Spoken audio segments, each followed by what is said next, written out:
భార్యాభర్తల సంబంధము సమాధానకరంగా ఉండాలంటే ఖచ్చితంగా మనకి కనబడకుండా మన వెనకాతల యేసు ప్రభు కార్యాలు జరిగితే కానీ కుటుంబాలు సమాధానంగా ఉండలేవు. ఉదాహరణకి మరియమ్మ యోసేపు జీవితాలు మనం తీసుకుందాం. మరియమ్మ గారికి ఎంగేజ్మెంట్ అయ్యింది కానీ ఇంకా పెళ్లి అవ్వలేదు యోసేపుతో. జస్ట్ ప్రధానమైంది. ప్రధానానికి పెళ్లికి మధ్యలో యోసేపుకి గుండు పగిలే వార్త ఒకటి తెలిసింది. ఏంటట, నీవు ప్రదానం చేసుకున్న మరియా ఆల్రెడీ ప్రెగ్నెంట్ అనే వార్త తెలిసినప్పుడు యోసేపు గారు సౌమ్యుడు, ప్రేమ కలిగిన వాడు కనుక ఆమెను అవమానపరచడం ఎందుకు, రహస్యంగా వదిలేద్దాం ఆమెను అనుకున్నాడు. ఇంకా ఫ్యామిలీ బ్రేక్ అయిపోతుంది. ఆ టైంలో ఎవరు ఇన్వాల్వ్ అయ్యారండి? దేవుడు ఇన్వాల్వ్ అయ్యి ఆయన సేవకుడు అయిన ఆ యొక్క గాబ్రియేలు దేవదూతను పంపించి యోసేపుతో మాట్లాడాడు. నీవు ప్రదానం చేసుకున్న మరియా గర్భము ధరించింది పరిశుద్ధాత్మ ద్వారా అయ్యా, ఆమెను విడనాడొద్దని చెప్పినప్పుడు వెంటనే తన మనసు మారింది. వెళ్ళి మరియను తన యొక్క భార్యగా చేర్చుకున్నట్టుగా మనం చూస్తున్నాం బైబిల్లో. గమనించండి, అది మరియకి యోసేపుకి మాత్రమే సాధ్యమండి. అలా మన జీవితాల్లో ఎలాగన్నా సాధ్యమా అని అనుకోవచ్చు. అయితే గమనించండి, మన భార్యాభర్తల రిలేషన్లో మరియలాగా లేక యోసేపు దగ్గరికి గాబ్రియేలు దేవదూత వచ్చి మాట్లాడినట్టు మనతో మాట్లాడలేక్కర్లేదు. దేవుడు ఆయన వాక్యం ఏం చెప్తుందంటే, నీ రాతి హృదయాన్ని మాంసపు గుండెగా మార్చేస్తానంటున్నాడు దేవుడు. దేవదూత వచ్చి మాట్లాడితేనే కాదు, ఆయన మన హృదయాన్ని మార్చువాడు, మన మనస్సులను మార్చువాడు, మన యాటిట్యూడ్స్ని మార్చువాడు. కాబట్టి మనం ఎప్పుడైతే దేవునికి మనం అప్పగించుకుంటామో దేవుడే కఠినుడైన భర్తనే కఠినురాలైనటువంటి భార్యను మార్చగలవాడు ఆయనే. ఒక అద్భుతమైన స్టోరీ. 1850వ సంవత్సర కాలంలో ఇంగ్లాండ్ దేశంలో ఒక కుటుంబం ఉందటండి. భార్య చక్కటి క్రైస్తవ విశ్వాసురాలు, యేసు ప్రభు అంటే చాలా ఇష్టం, మంచి భక్తిపరురాలు. భర్త క్రిస్టియన్ కాదు కదా, క్రైస్తవులంటేనే ఇష్టం ఉండదు ఆయనకి. ఒక ఆదివారం తన భార్య అడిగింది, ఏమండి చర్చికి వెళ్తానండి అంటే వద్దన్నాడు. ఎంత బ్రతిమలాడినా చర్చికి పంపించట్లేదట. అలాగని చెప్పి ఈవిడ అబద్ధం ఆడలేక దగ్గరికి వచ్చి భర్త దగ్గరికి వచ్చి, hey dear, I love you very much but I love Jesus more than you. నువ్వంటే నాకు చాలా ఇష్టం, కానీ యేసు ప్రభు అంటే నీకన్నా ఇష్టం. నేను యేసు ప్రభువుకి నేను లోబడుతున్నాను, ఆయన నేను ఫస్ట్ ప్రయారిటీ ఇవ్వాలా, దయచేసి నన్ను క్షమించని చెప్పి ఆ భర్తకి ఇష్టం లేకుండానే చర్చ్కి వెళ్ళింది.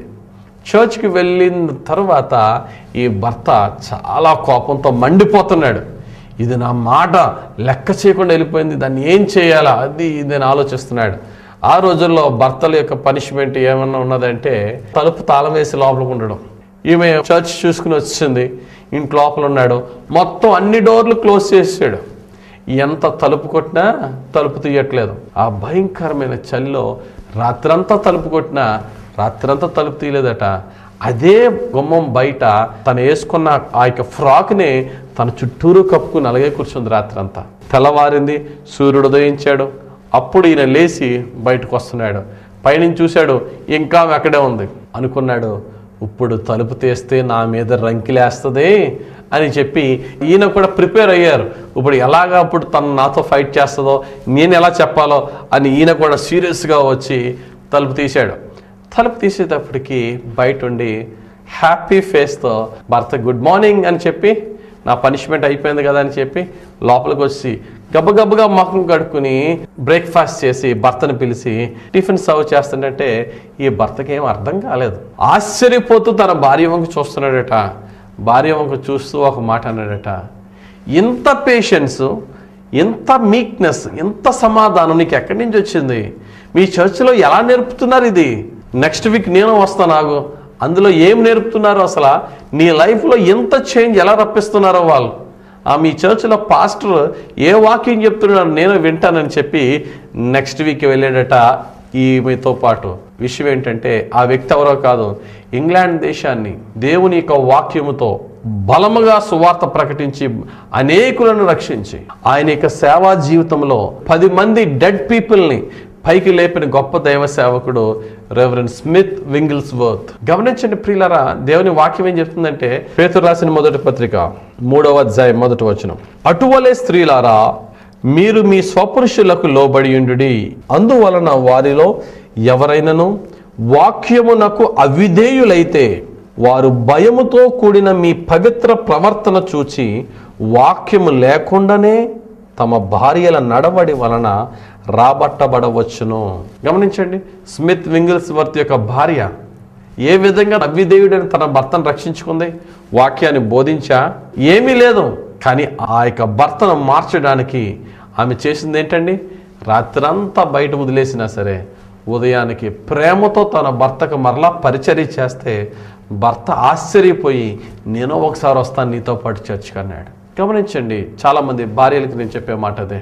కఠినులైన మీ భర్తలను మీకు సంతోషకరంగా మార్చుకునే విధానం ఏంటి అంటే, డిస్కషన్తోనో గొడవ పెట్టుకునో పెద్దల్ని ఇన్వాల్వ్ చేసో మూడో వ్యక్తిని ఇన్వాల్వ్ చేసో కాదు, ఓన్లీ మీ యొక్క ఒబీడియన్స్ ద్వారా మాత్రమే.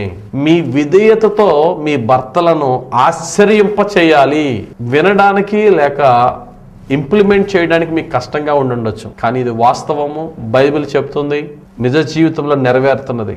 భార్యల యొక్క విధేయత ద్వారా భర్త హృదయాలు మారిపోవాలి. నువ్వెంత రిచ్ ఫ్యామిలీ నుంచి వచ్చిన అమ్మాయివైనా, నీవెంత ఉన్నతమైన ఉద్యోగం చేస్తున్న దానివైనా, నీ భర్తకు లోబడితేనే కానీ నీ కుటుంబము ఒక ట్రూ క్రిస్టియన్ ఫ్యామిలీగా, వాక్యానుసారమైన కుటుంబముగా ఉండదు అనే సత్యాన్ని ప్రతి భార్య తెలుసుకోవాలి. మన వైవాహిక జీవితాలని ఆయన కృపతో కట్టి, ఆయన ఆత్మతో నడిపించి, ఆయన ప్రేమతో దీవించునుగాక.